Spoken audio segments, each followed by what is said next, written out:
नमस्कार दोस्तों, बहुत बहुत स्वागत है आपका विज्ञान पीएससी पॉइंट में। कल हम लोग बंगाल के गवर्नर को डिस्कस कर लिए थे। आज हम देखते हैं बंगाल के गवर्नर जनरल को।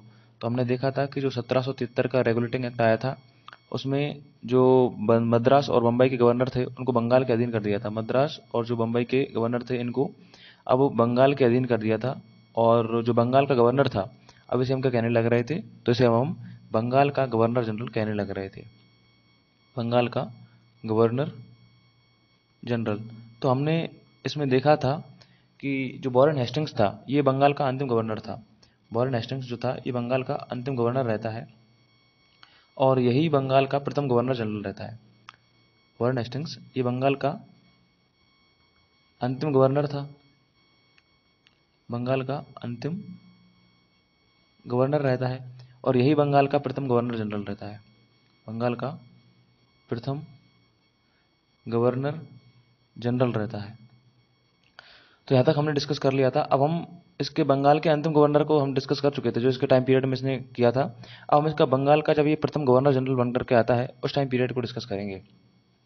तो चलिए देखते हैं वॉरेन हेस्टिंग्स को बंगाल के प्रथम गवर्नर जनरल के रूप में। तो देखिएगा वॉरेन हेस्टिंग्स,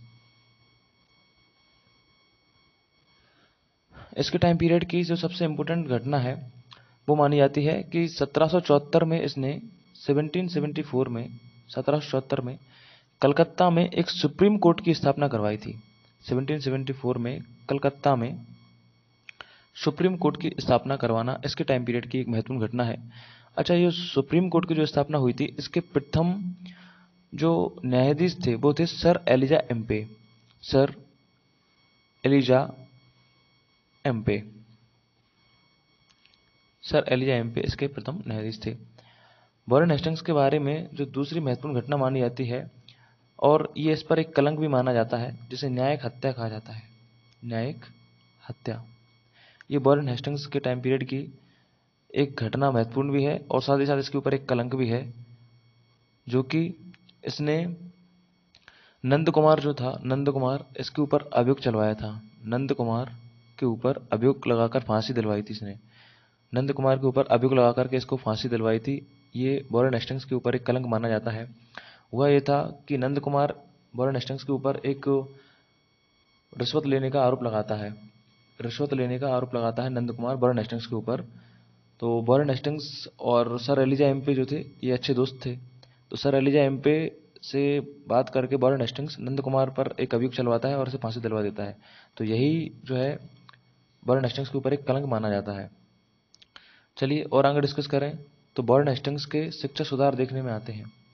वॉरेन हेस्टिंग्स के शिक्षा सुधार, वॉरेन हेस्टिंग्स के टाइम पीरियड में महत्वपूर्ण शिक्षा सुधार हुए थे, जिनमें से पहला माना जाता है कौन सा, कि मनुस्मृति का इसने अंग्रेजी में अनुवाद करवाया था। मनुस्मृति, मनुस्मृति का अंग्रेजी में अनुवाद करवाया था, अंग्रेजी अनुवाद करवाया था। और जो था a code of Gentoo loss, a code of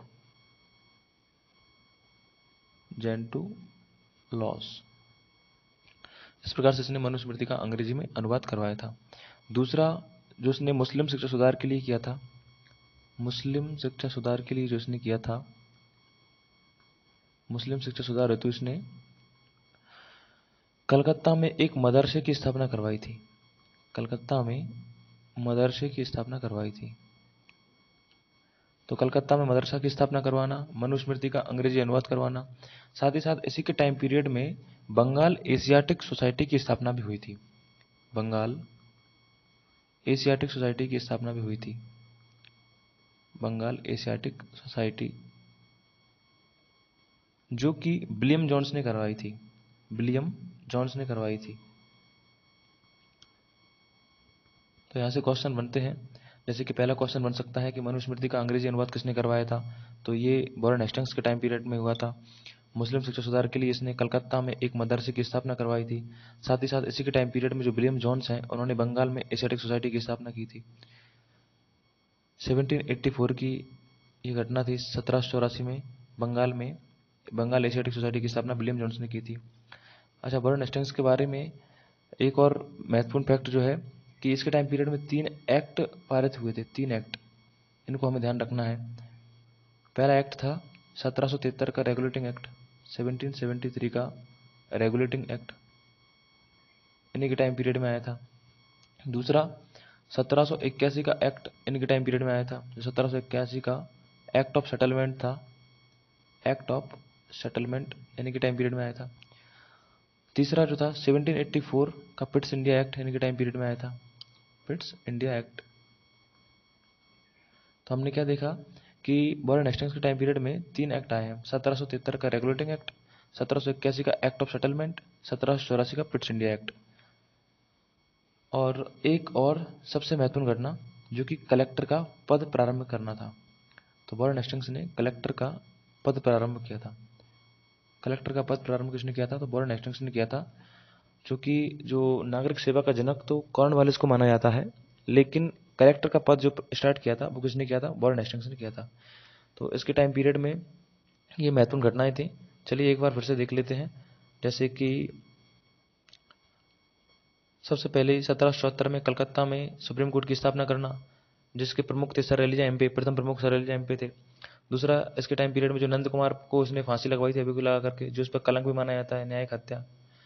और आगे चलें तो फिर शिक्षा सुधार में देखे हमने मनुस्मृति का अंग्रेजी अनुवाद, मुस्लिम शिक्षा सुधार में कलकत्ता में मदरसे की स्थापना करवाना, बंगाल एशियाटिक सोसाइटी 1784 में विलियम जोन्स के द्वारा स्थापित की गई थी इसी के टाइम पीरियड में।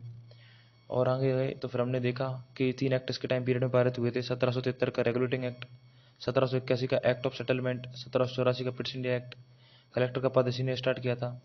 और एक घटना और रह गई जो कि प्रथम आंग्ल मराठा युद्ध की थी।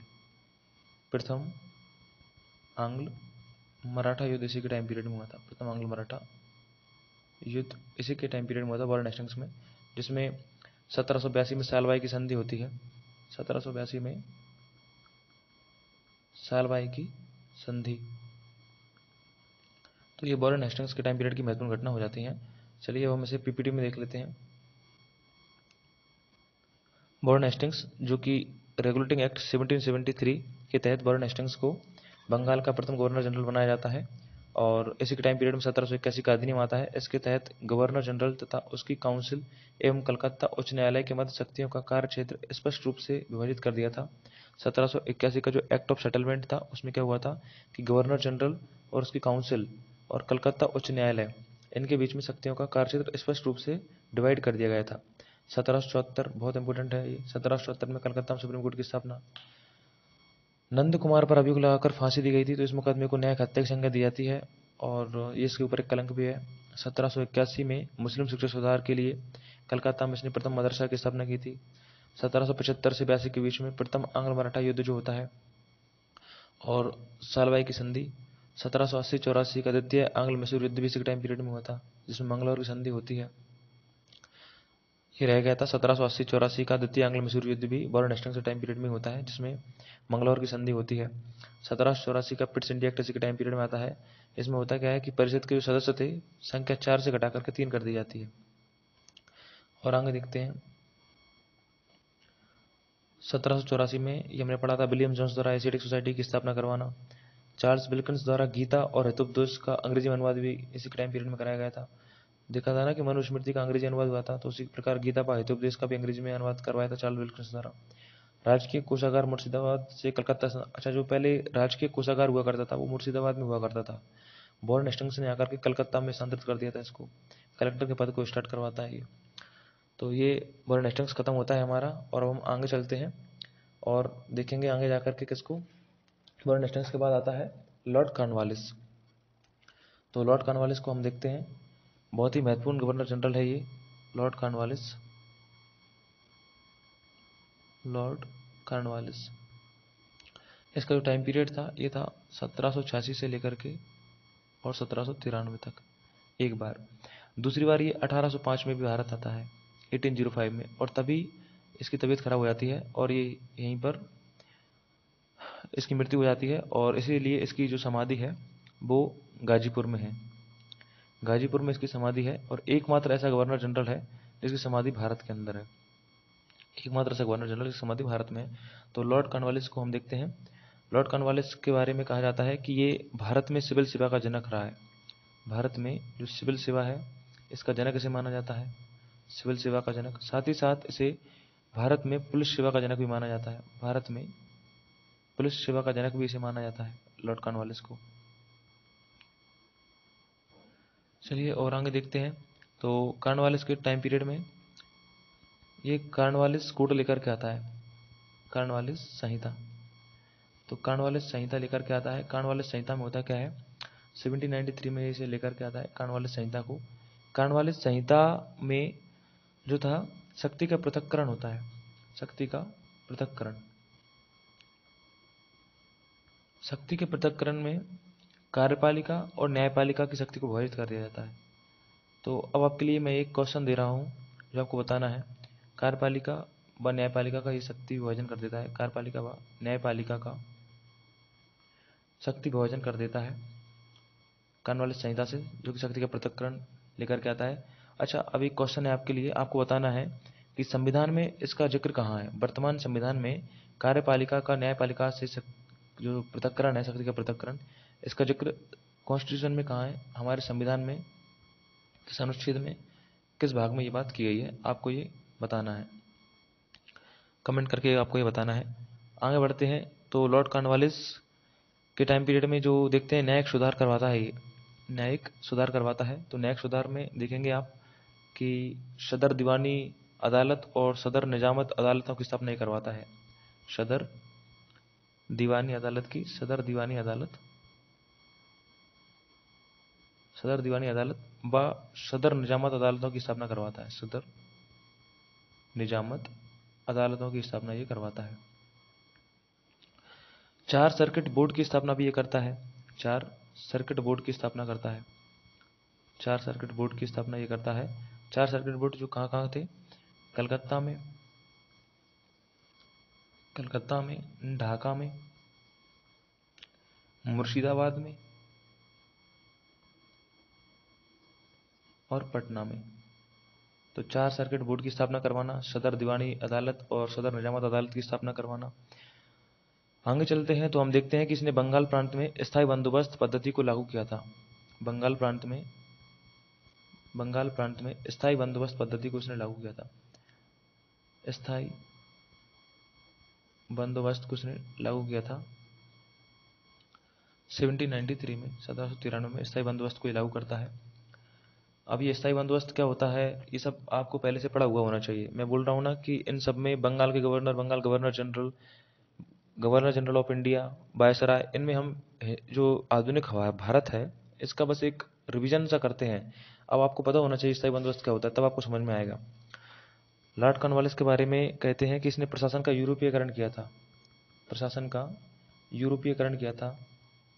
अब प्रशासन का यूरोपीयकरण होता क्या है, तो प्रशासन का यूरोपीयकरण होता है कि जो शीर्ष पद हैं उन शीर्ष पदों पर यूरोपियों को ही बैठा देना, शीर्ष पदों पर यूरोपियों को ही बैठा देना या उनका एकाधिकार बना देना, तो इसे प्रशासन का यूरोपीयकरण कहते हैं। इसे करने वाला लॉर्ड कॉर्नवालिस था। और ये हमने आपको बता ही दिया कि एकमात्र ऐसा गवर्नर जनरल है जिसकी समाधि भारत में है, एकमात्र ऐसा गवर्नर जनरल जिसकी समाधि भारत के गाजीपुर में है। इसके अलावा और किसी की समाधि भारत में देखने को नहीं मिलती है। तो चलिए कॉर्नवालिस का हम एक रिवीजन देख लेते हैं। लॉर्ड कॉर्नवालिस जिसका टाइम पीरियड 2 भागों में बटा हुआ है, एक 1786 से 1793 तक और एक 1805 में। और लॉर्ड कॉर्नवालिस को जो है वो सिविल सेवा का जनक कहा जाता है, पुलिस सेवा का जनक भी इसे कहते हैं। और आगे हम गए तो हमने देखा कि कॉर्नवालिस संहिता लेकर के आता है 1793 में, जिसमें शक्ति का पृथक्करण होता है, कार्यपालिका और न्यायपालिका की शक्ति विभाजित कर दी जाती है। और आपको बताना है कि संविधान में कहाँ पर इसका वर्णन हुआ है।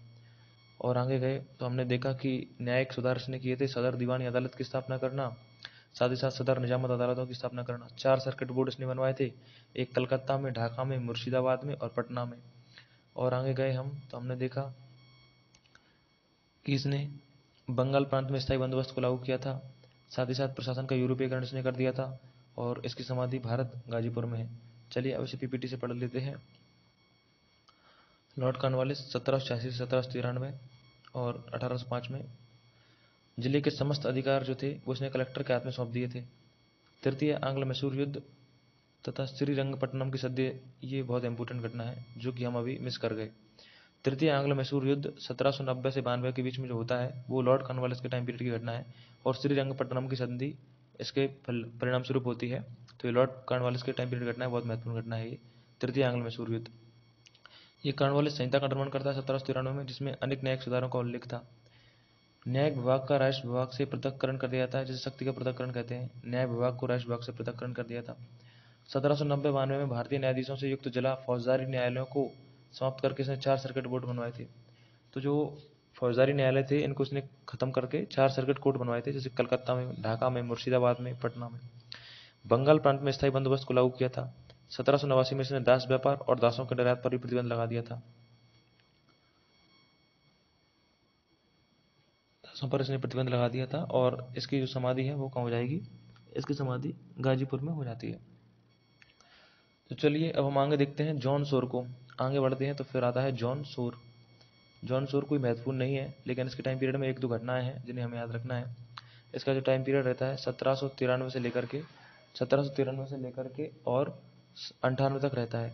1793 से 1798 तक रहता है।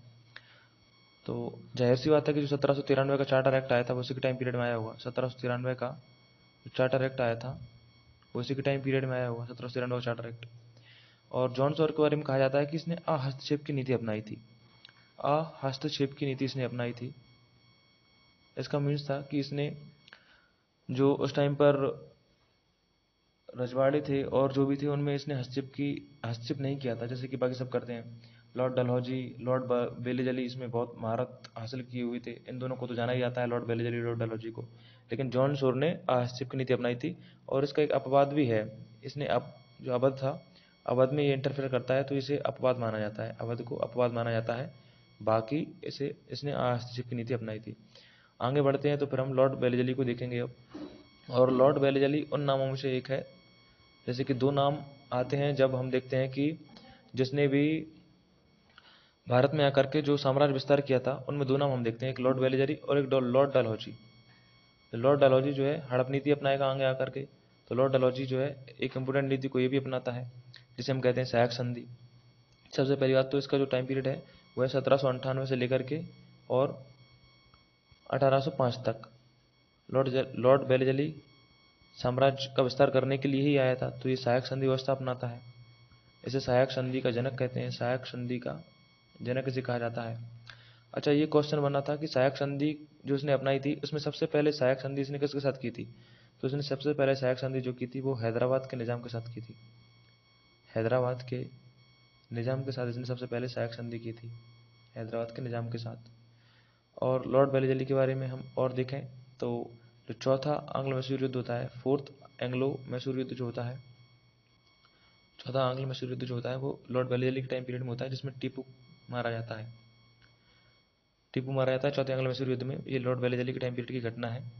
और द्वितीय आंग्ल मराठा जो युद्ध था, द्वितीय आंग्ल मराठा युद्ध या द्वितीय एंग्लो मराठा वॉर जो था वो भी लॉर्ड बेलेजली के टाइम पीरियड की घटना है, 1803 से 5 तक जो चला था। लॉर्ड बेलेजली के बारे में कहा जाता है कि इसने 1799 में प्रेस पर सेंसर लगाया था। 1799 में 1799 में इसने प्रेस पर सेंसर लगा दिया था। आज जो हम देखते हैं कि जो सेंसर बोर्ड होते हैं किसी भी चीज़ को, जैसे मूवी वगैरह कोई भी रिलीज करनी होती है तो सबसे पहले सेंसर बोर्ड के पास जाती है। जब वो वहाँ से प्रमाणित करके देता है तो फिर वो रिलीज होती है। इसी प्रकार से 1799 में इसने प्रेस पर सेंसर लगा दिया था। कलकत्ता में फोर्ट विलियम कॉलेज की स्थापना भी इसने करवाई थी। कलकत्ता में फोर्ट विलियम कॉलेज जो था उसकी स्थापना लॉर्ड बेलेजली करवाता है। फोर्ट विलियम कॉलेज की स्थापना इसने करवाई थी कलकत्ता में, और ये प्रशिक्षण के लिए करवाया गया था। तो लॉर्ड बेलेजली के बारे में कितनी चीज़ें हमने देख ली। लॉर्ड बेलेजली के बारे में हमने देखा है कि इसने 1798 से लेकर के 1805 तक इसका टाइम पीरियड रहता है। सहायक संधि व्यवस्था का जनक कहते हैं, इसमें सबसे पहले हैदराबाद के निजाम से ये संधि करता है। चौथा आंग्लो मैसूर युद्ध इसका टाइम पीरियड में हुआ था, जिसमें टीपू की हत्या कर देता है, टीपू मारा जाता है। उसके बाद देखा तो द्वितीय आंग्लो मराठा युद्ध इसके टाइम पीरियड में हुआ था। 1799 में प्रेस पर सेंसर इसने लगाया। कलकत्ता में फोर्ट विलियम कॉलेज की स्थापना प्रशिक्षण के लिए इसने करवाई थी, और ये 1800 में करवाया था इसने। तो हम इसको पीपीटी में देख लेते हैं। लॉर्ड बेलेजली, इसके 2 उद्देश्य थे, जैसे कि कंपनी के क्षेत्र का विस्तार करना, साथ ही साथ भारत से फ्रांसीसी प्रभाव नष्ट करना। भैया भारत से जब फ्रांसीसी जाएंगे तभी तो कंपनी के क्षेत्र का विस्तार होगा। सहायक संधि की नीति इसने अपनाई थी, जिसमें सबसे पहले हैदराबाद के निजाम को से संधि करता है 1798 में। चौथा आंग्ल मैसूरी इसके टाइम पीरियड में हुआ था 1799 में, जिसमें टीपू सुल्तान मारा जाता है। मैसूर, तंजौर, अवध का प्रशासन इसने अपने हाथों में ले लिया था। बसीन की संधि ये करता है।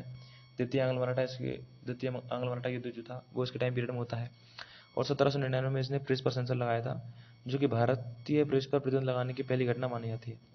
इसके अंतर्गत क्या होता था कि संपादक मुद्रक जो था और स्वामी का नाम, संपादक मुद्रक का और स्वामी का नाम स्पष्ट रूप से छापना होता था, और सभी प्रकार के तत्वों, प्रकाशक सामग्री को सरकार के पास प्री सेंसरशिप हेतु ले जाना होता था। जब सरकार इसको अलाउ कर देगी तभी ये पारित होता था। तो आगे चलते हैं और लॉर्ड बेलीजली के बाद हम देखते हैं जॉर्ज बार्लो को। लॉर्ड बेलीजली के बाद आता है जॉर्ज बार्लो। ये कोई महत्वपूर्ण नहीं है, लेकिन इसके टाइम पीरियड की एक बहुत ही महत्वपूर्ण घटना मानी जाती है, इसलिए इसको देख लेते हैं। तो जॉर्ज बार्लो से हमें बस एक ही घटना याद रखनी है।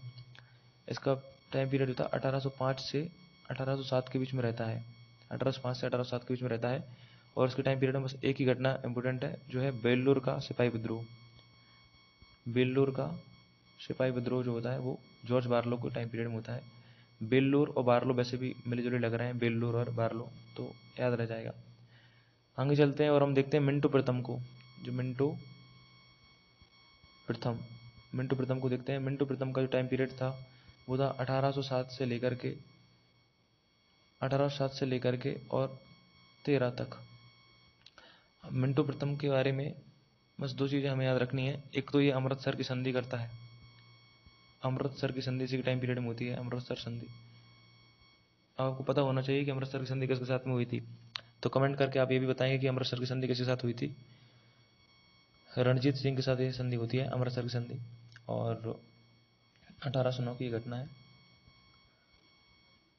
और 1813 का जो चार्टर एक्ट था वो मिंटो प्रथम के टाइम पीरियड में आया था। 1813 का चार्टर एक्ट मिंटो प्रथम के टाइम पीरियड में आया था। अमृतसर की संधि, बस दो बातें हमें इसके बारे में याद रखनी है। अब आगे चलते हैं और हम देखते हैं हेस्टिंग्स को। हेस्टिंग्स जो कि एक इम्पोर्टेंट माना जाता है, और 1813 से 23 तक 10 साल ही रहा था। 1813 से लेकर के और 23 तक 10 साल ही रहता है। इसके टाइम पीरियड में बहुत महत्वपूर्ण घटनाएं हैं। सबसे पहले तो एक जो सुगौली की संधि होती है, सुगौली की संधि होती है जो आज भी जीवित मानी जाती है। सुगौली की संधि ये आज भी जीवित है। सुगौली की संधि हुई क्यों थी? तो ये आंग्ल नेपाल युद्ध जो हुआ था, आंग्ल नेपाल युद्ध के फलस्वरूप हुई थी। तो आंग्ल नेपाल युद्ध इसी के टाइम पीरियड में होता है और सुगौलिक संधि होती है। और जब ये सुगौलिक संधि कर लेता है तो फिर इसे एक जो उपाधि मिलती है मारक्किस ऑफ हेस्टिंग्स, इसे एक उपाधि मिलती है मारक्किस ऑफ हेस्टिंग्स की इसे उपाधि मिलती है। कोई ब्रिटिशर्स उपाधि थी ये, तो मारक्किस ऑफ हेस्टिंग्स की उपाधि मिलती है। सुगौलिक संधि, आंग्ल नेपाल युद्ध के बाद सुगौलिक संधि जब ये करता है तो इसे मारक्किस ऑफ हेस्टिंग्स की उपाधि मिलती है। हेस्टिंग्स के बारे में है कि तृतीय जो आंग्ल मराठा युद्ध होता है, तृतीय आंग्ल मराठा युद्ध जो होता है वो इसी के टाइम पीरियड में होता है, और इसमें ये मराठा संघ को समाप्ति कर देता है। मराठा संघ को समाप्त कर देता है। क्वेश्चन बन सकता है कि मराठा संघ समाप्त किसके टाइम पीरियड में हो गया था? तो तृतीय आंग्ल मराठा युद्ध से मराठा संघ समाप्त हो जाता है, और ये हेस्टिंग्स के टाइम पीरियड की घटना है। और आगे देखें तो इसने पिंडारियों का भी दमन कर दिया था, पेशवा पद को समाप्त कर देता है। और दो इसके बारे में इंपॉर्टेंट है कि इसने मद्रास में रैयतवाड़ी और पंजाब में मालवाड़ी प्रारंभ इसी के टाइम पीरियड में हुई थी। मद्रास में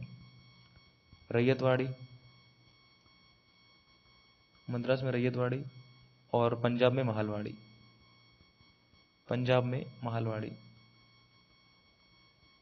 तो रैयतवाड़ी को स्टार्ट करने वाला कौन था? टॉमस मुनरो था। और महालवाड़ी को स्टार्ट करने वाला कौन था? तो होल्ट मैकेंजी था।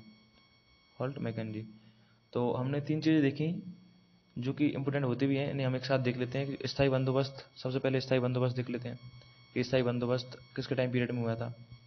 स्थायी बंदोबस्त। दूसरा हमने देखा रैयतवाड़ी, और तीसरा है महालवाड़ी। तो एक इनके टाइम पीरियड की घटना है, स्थायी बंदोबस्त, रैयतवाड़ी और महालवाड़ी।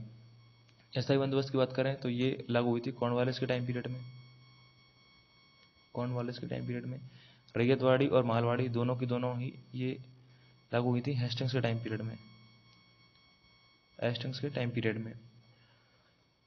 चलिए अब हम इसको पीपीटी में देख लेते हैं।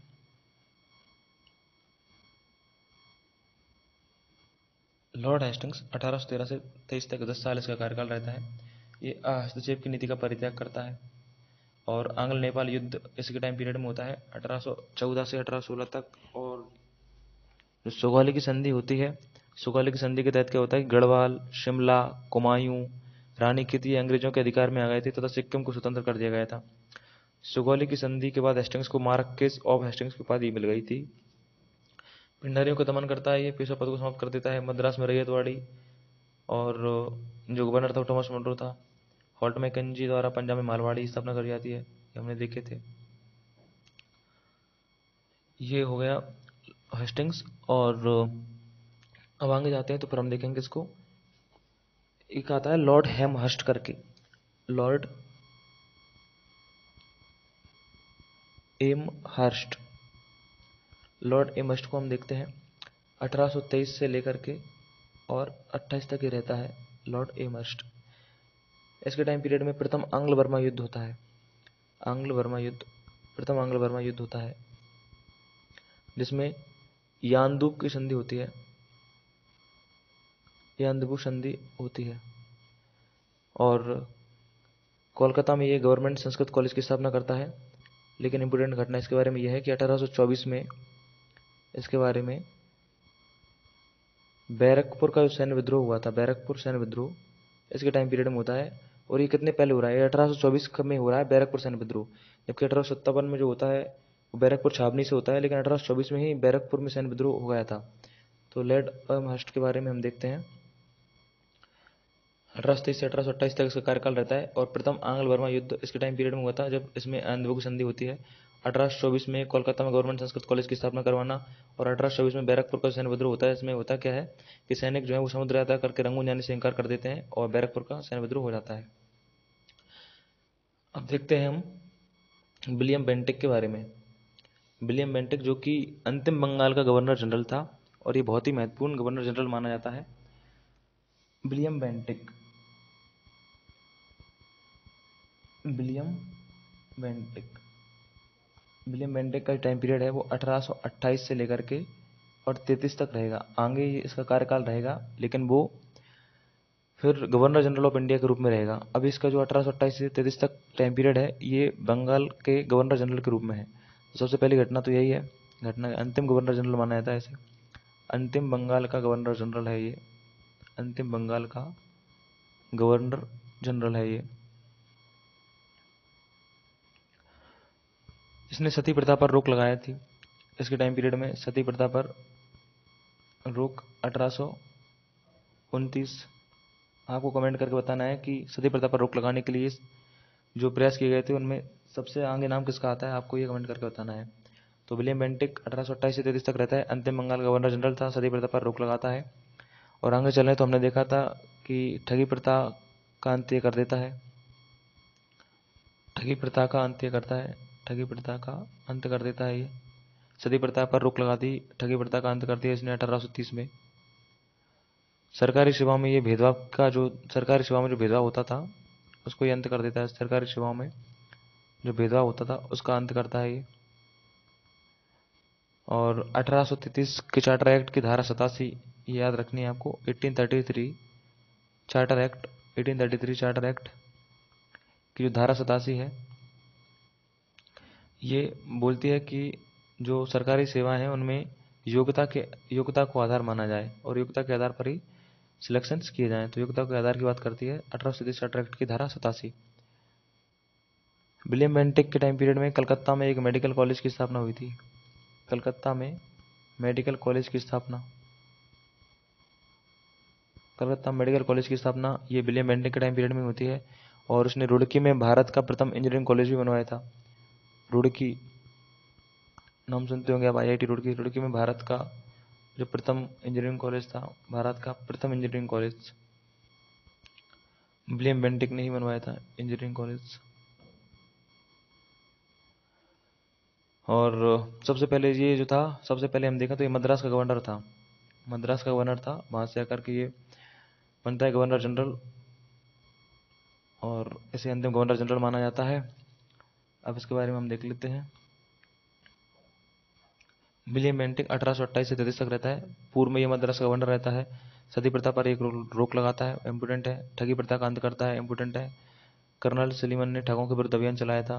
सरकारी सेवाओं में भेदभाव का अंत कर देता है। 1833 के चार्टर एक्ट की धारा 87 के तहत योग्यता कोई सेवा का आधार स्वीकार करते हैं। कलकत्ता मेडिकल कॉलेज की स्थापना करवाना, रुड़की में भारत का प्रथम इंजीनियरिंग कॉलेज स्थापित करवाना। और जो कॉर्नवालिस ने क्या किया था, सर्किट कोर्ट जो थे, सर्किट कोर्ट को ये बंद कर देता है और न्यायालयों में फारसी भाषा के स्थान पर देसी भाषा को अपनाता है। ये इंपोर्टेंट हो सकता है कि जो सर्किट कोर्ट थे, सर्किट कोर्ट को ये बंद करता है और न्यायालयों में ये फारसी भाषा के स्थान पर देसी भाषा को अपनाता है। तो अब ये हो चुके हैं बंगाल के गवर्नर जनरल समाप्त। अब आता है 1833 का चार्टर एक्ट, 1833 का चार्टर एक्ट। 1833 का चार्टर एक्ट आता है जिसमें बम्बई और मद्रास की जो विधान परिषदें थी, बम्बई मद्रास की विधान परिषद के जो कानून बनाने के अधिकार थे वो बंगाल के गवर्नर को सौंप दिए जाते हैं। बंगाल गवर्नर को सौंप दिए जाते हैं। बम्बई और मद्रास की जो विधान परिषदें थी, इनके जो कानून बनाने के अधिकार थे वो बंगाल के गवर्नर को सौंप दिए जाते हैं।